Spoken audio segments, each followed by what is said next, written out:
Eh bien, bonjour. Invitez-nous aujourd'hui en les Farah Larieux, quoique moi des Farah présenter elle-même parce que c'est tellement nécessaire. En pile monde connaît déjà.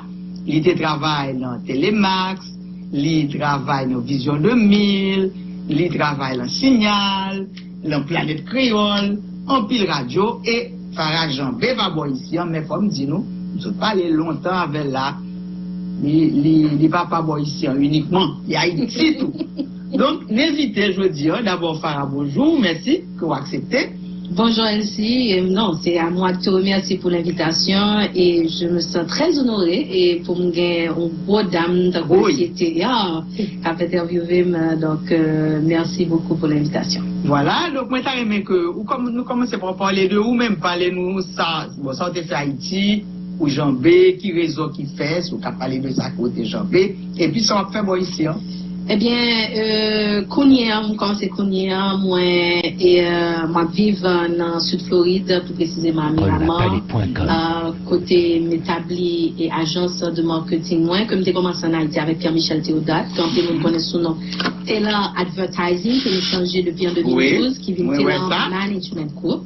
Et donc, on travaille pour continuer à faire grandir compagnie, non, et tant qu'on n'importe qui immigrant, et ma part, et c'est intégré dans le système américain. Et donc, c'est une lutte au quotidien.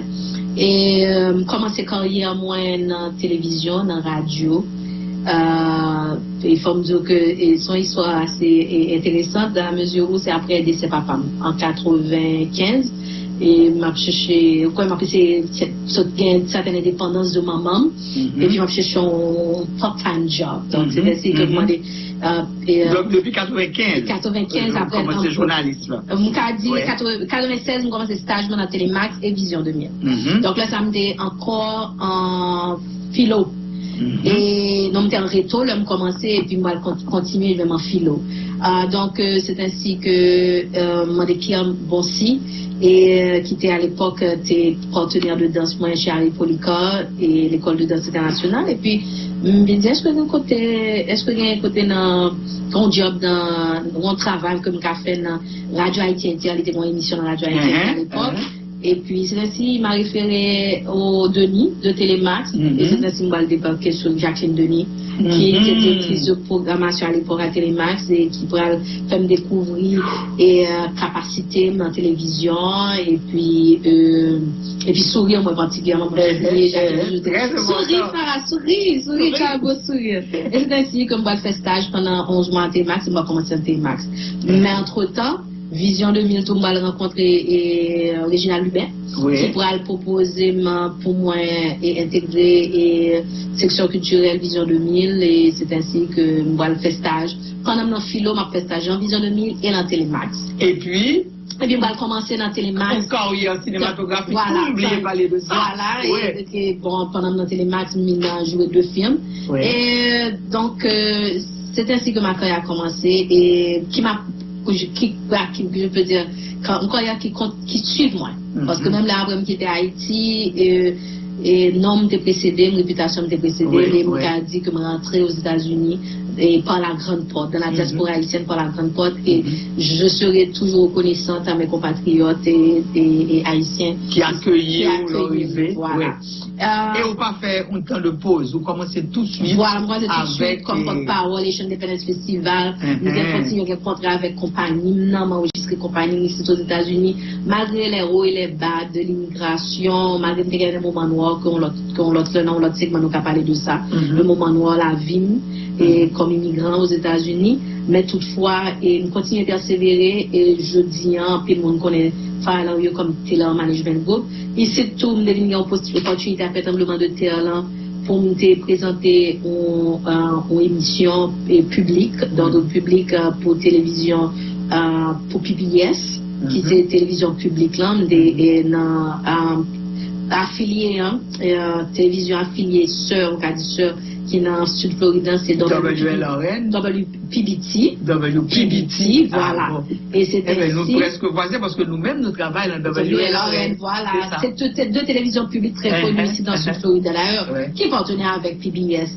Et c'est ainsi qu'avec WPBT et WPBT que moi j'ai une émission qui était titrée Haïti Journal, Haiti Journal, qui présentait qui font des émissions de débat sur les faits d'actualité. Est-ce que c'est une émission qui était en anglais ou bien en créole? En anglais, de 2011 à 2016, 2011 à 2016, et produite par WPBT en partenariat avec the Haitian American Professionals Coalition, Haitian American Professionals Coalition, APSI, et son émission qui était faite, c'est la première émission de ce genre, et sur PBS, côté, c'était, je peux dire, et c'est un débat en anglais et sur la problématique haïtienne présentée et débattue par les Haïtiens. Donc ça te permet que étrangers ou gens qui parlent anglais comprennent que en Haïti nous avons Haïti. Voilà, il y a des gens qui pensent et il y a des gens qui comprennent le problème haïtien et que les problèmes haïtiens peuvent être résolus. L'homme de l'eau parle comme ça, moi, chemin que immigrants haïtiens partent. Parce que nous-mêmes, là nous commençons, c'était en 1980, nous expliquons, nous commençons peut-être en 84 comme ça, nous commençons sur nous faire chita attendez. Dans les listes, nous t'es traduit comme ça, mais c'était en créole. C'était en créole uniquement parce que nous t'avons visé surtout la communauté haïtienne. La communauté haïtienne est particulièrement le monde qui était dans le camp, parce que tu as un pile haïtien qui était dans le camp. Donc nous pas senti nécessité du tout pour nous faire émission en anglais. Et deuxièmement, moi je crois que le nombre haïtiens qui étaient vraiment à l'aise en anglais a été très limité. C'est ça. Et il faut me dire que, comme tu l'as si bien dit, et la diaspora haïtienne a évolué beaucoup.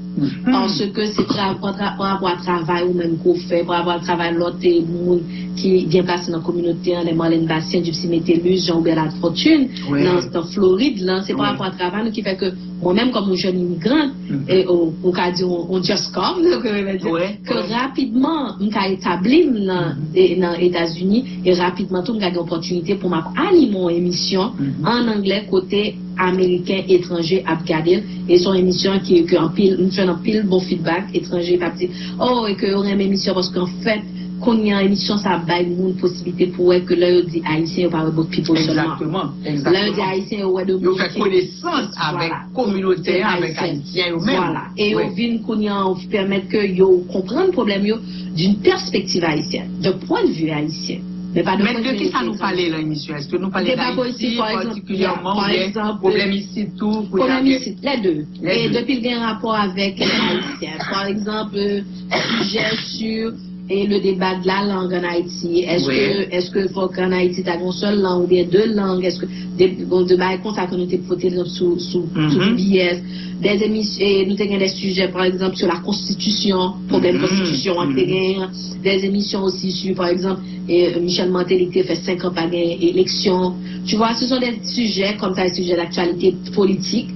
Peut-être nous avons gagné des Haïtiens. Est-ce que nous faisons les amicaux ouverts, c'est-à-dire public qui participer? Non, c'était une émission qui était faite enregistrée en studio, c'est une émission télévisée, enregistrée, et nous avons des professionnels haïtiens, des hommes politiques et des hommes et femmes politiques qui deviennent participer, et des étrangers aussi. Par exemple, il y a un sujet que nous avons abordé en pile, c'est le sujet sur la déportation des Haïtiens et de ces domaines. Quand à un certain moment, nous avons invité ambassadeurs et dominicains et basés ici aux États-Unis pour parler de ça. Et le ça a gagné et député directeur ambassade là qui était lui-même prend avion et venir rentrer qui te sauté à Washington, rentrer aux États et en Floride pour venir partir dans l'émission pour te dire que même au comment le gouvernement dominicain a abordé ces problèmes là. Nous avons tous des représentants de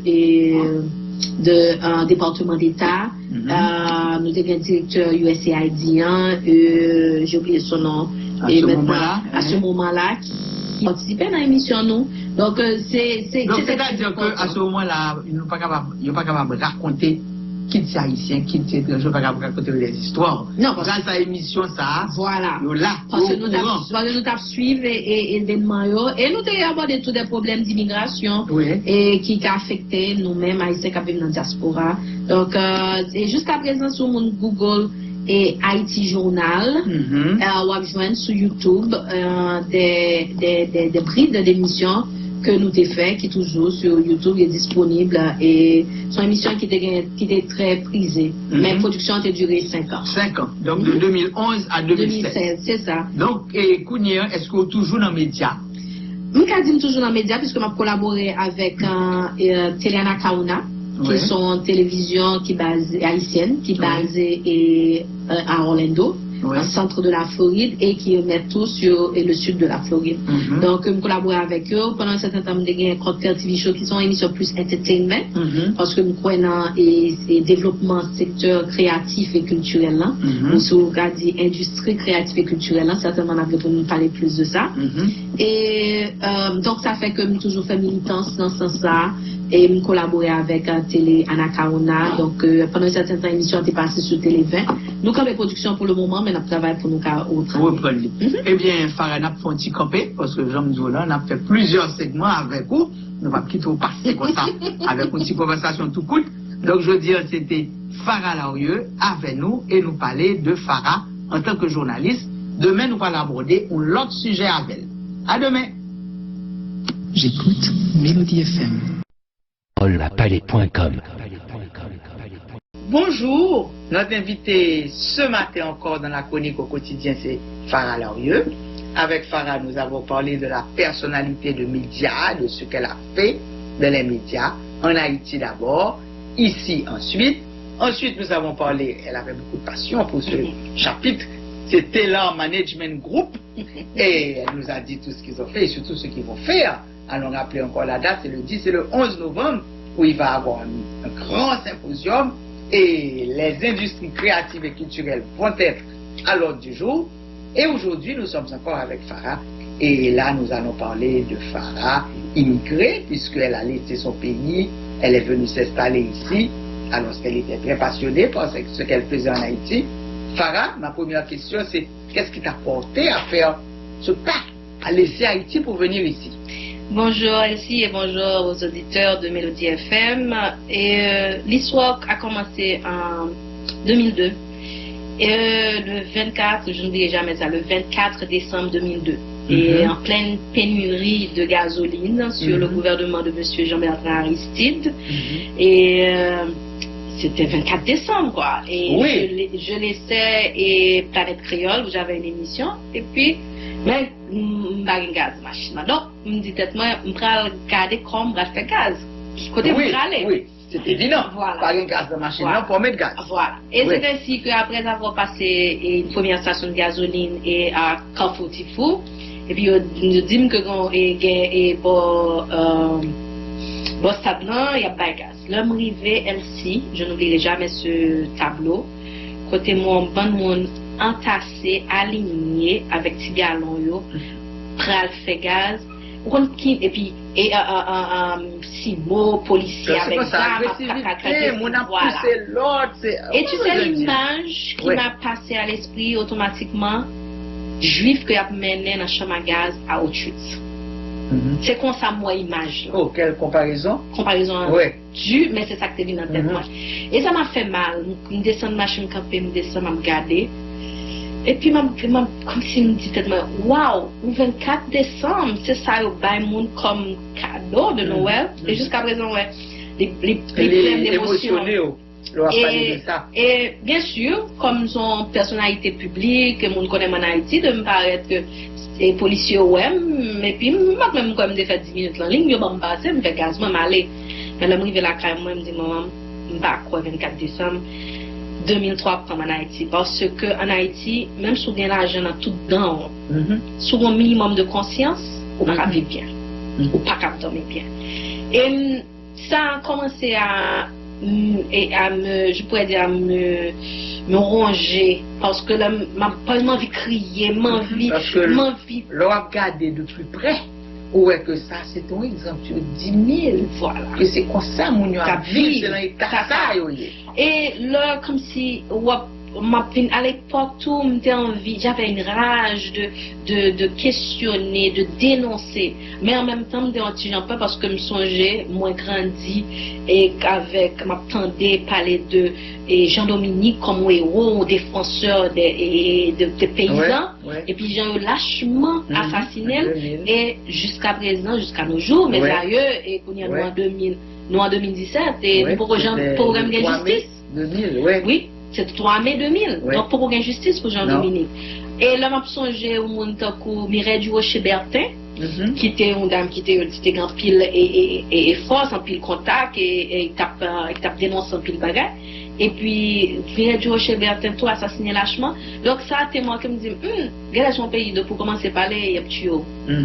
Et là, j'ai commencé aussi à savoir, à me questionner, est-ce que ça n'a pas est-ce que le normal?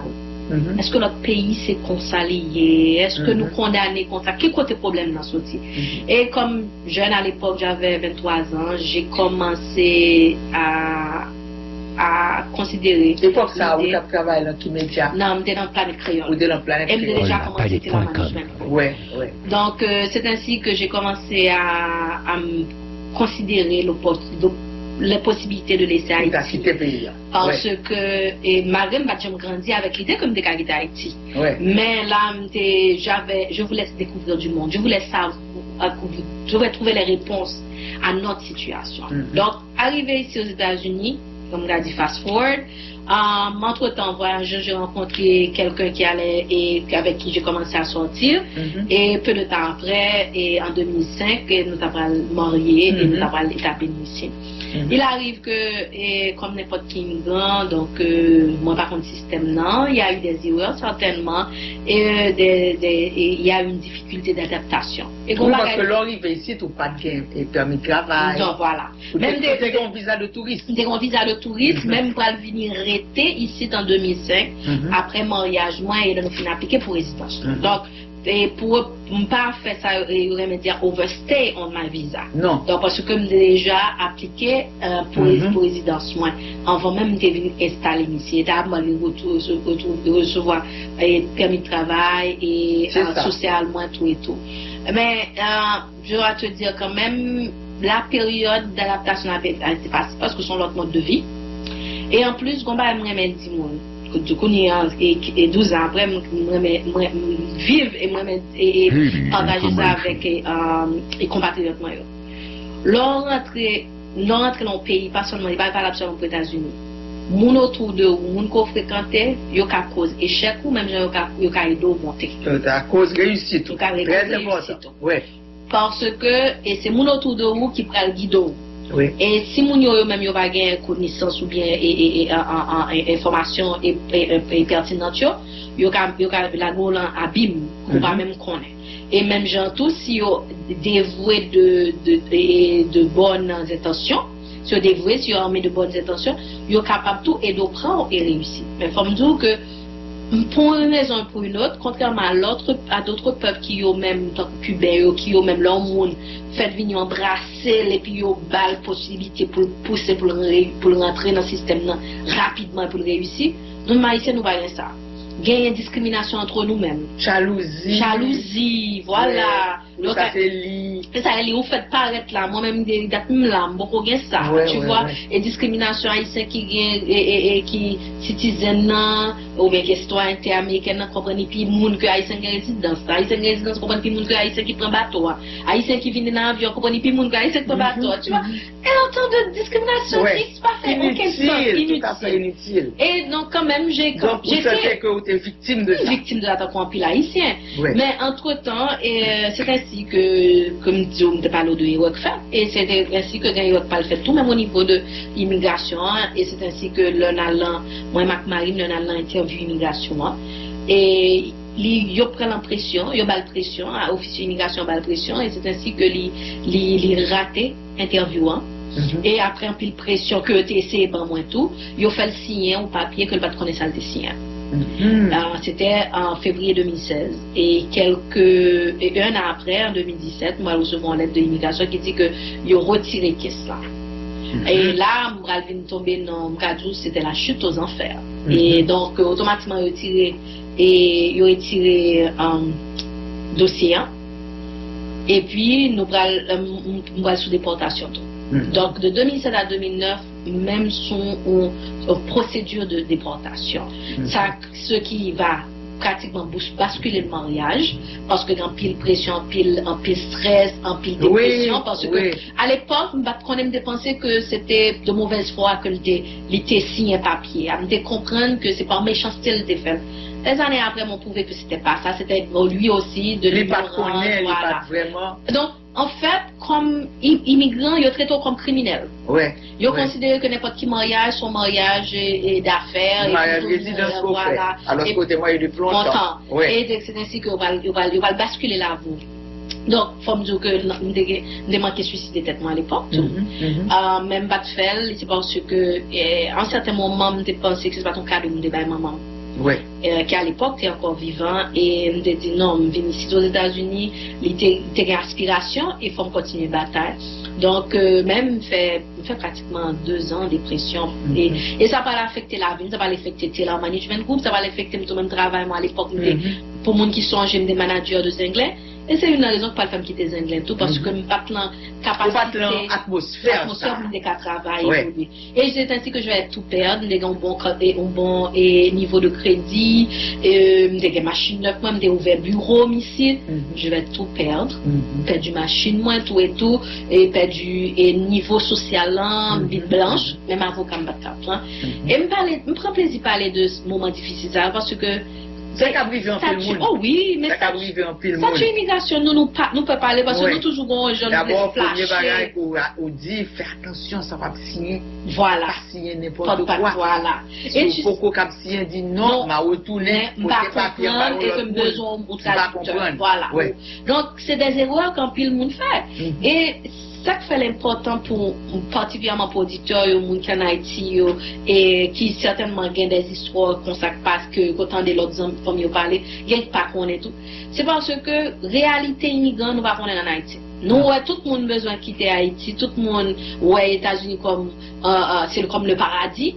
Mais vous avez assez souvent de monde même en Haïti qui dit chance là. Oui, ou comme ça fort bon ou bien que et même pas travailler en Haïti c'est à l'étranger mal travail. Comme si mon a décidé bloquer la ville jusqu'à ce que la résidence y marche parce que mon parent capable d'appliquer pour résidence pour lui et puis qu'il rentre aux États-Unis. Mais c'est pas la même vie. Et en Haïti, nous avons un côté plus sociable. Ici aux États-Unis, on travaille, sur un cercle fermé pour travailler pour collecter l'argent, payer bill, payer facture. C'est ça. Donc, côté social, l'aspect humain, on presque oublié. Parce que tellement anxieux, tellement sous stress, tellement sous pression, tu vois. Mais en même temps, il y a une opportunité que payer un bail certainement avec un carte de crédit en cas facilement depuis où il y a une certaine stabilité financière et ou capable de rapidement acheter un caille que c'est difficile pour acheter en Haïti. Nous avons tendance comme Haïtiens flasher genre de matériel ça et réussite matériel ça qui c'est machine calan ou quand entrer dans le mall avec un carte de crédit ou acheter belle rad ou acheter belle bijoux mais en fait on pas dire maintenant qu'on va travailler dur pour payer exactement calan propose que du calan on fait 30 ans à payer finalement et s'il vous plaît et là c'est pas ça ou va payer dans tout cas intérêt. Moi, je t'ai pris câlin vite presque le double. Voilà. L'on a fin payé. Et là, tout, c'est pour pas mal, soit ou vin divorcer, soit moun qui tape et tape ma ou pas là encore, mais madame ou pas là encore. Oui, ou bien perd du travail, ou pas un grand salaire qui a payé tout ça.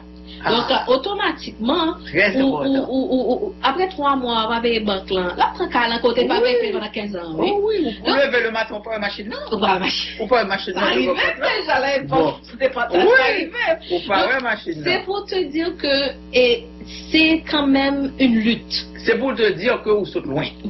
Disons. Vous êtes loin, très loin. Vous êtes loin. Et si vous êtes capable quand même et rester identique à moi-même comme haïtienne et qu'à parler de problèmes projets. Voilà. Et puis surtout, pas honte parler de ça. Non. Ouais. Parce que vous pensez que ça peut servir l'autre monde? Oh, absolument. C'est-à-dire que même le malheur ou ouais, aspect éducation, que misère côté gain, que problème côté gain, de façon à ce que l'autre monde ça va arriver. Absolument. Et pour me dire que c'est une barrière qui vient et sensibiliser, qui vient encourager tout et très impliqué dans et communauté haïtienne ici dans la diaspora.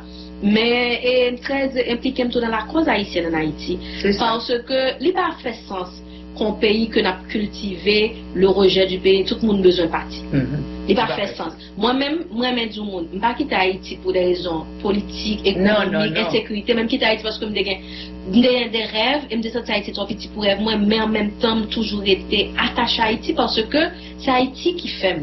Farah, moi, pas m'interrompre pour là, mais moi, qu'on n'a pas obligé d'éviter parce que nous parlons d'un chapitre très spécial qui sont faits pour sortir le trou. Donc, ce sera demain, la dernière partie de l'interview. Merci encore, Farah. Palais.com. D'instant, l'invité d'Elsie à la chronique au quotidien, Farah Larieux, profession, comme on disait hier, présentatrice télé. La chronique au quotidien, les difficultés, pour ne pas dire les pérégrinations d'une jeune professionnelle d'Haïti qui émigre aux États-Unis, et ce n'est pas d'un jour à l'autre qu'on arrive à y faire son chemin, raconte à Elsie son invité Farah Larieux. Bonjour Elsie. Farah, bonjour encore. Bonjour Elsie. Le petit parler que nous avons fait couler, on dit un mot que nous retenons, ou sont survivantes. Ou sont survivantes vraiment. Et ça me remet un peu avec vous, c'est que vous n'avez aucun gêne à parler de ça parce que vous connaissez son histoire, qui c'est l'histoire des centaines et des centaines d'Haïtiens. Donc, à quel point vous y écoulé, puisque vous êtes sous déportation, ou bénéficiez de TPS, mais vous monsieur Envinla, monsieur Donald Trump, et il parlait de, ils font prolongation, dit-on, quoi que maintenant prolongation, c'est comme s'il y a un temps pour préparer à faire, pour qu'en janvier 2018, ils ramassent à faire rentrer. Donc, est-ce que vous en catégorie ça, à quel point, comment gérer ça? C'est bien ça, et moi, rentré dans TPS en 2010, après que le président Barack Obama a fait une balle pour Haïtien, et dans le cadre humanitaire. Après le tremblement de terre, là? Pour mettre mon en mise en contexte. Et depuis lors, il faut me dire que nous espérons que TPS, comme le nom l'indique, et comme mon cap argumenté sur les on veut dire temporaire, que le temporaire vrai parce que dans l'époque ça t'as pas pile de réforme immigration. Donc réforme immigration dit d'ailleurs c'est sous base de réforme immigration qu'Obama prend pouvoir et vient président en 2008. Donc nous pensé que son bagage qui t'a pour réforme immigration une carte et puis nous rentrer là-dedans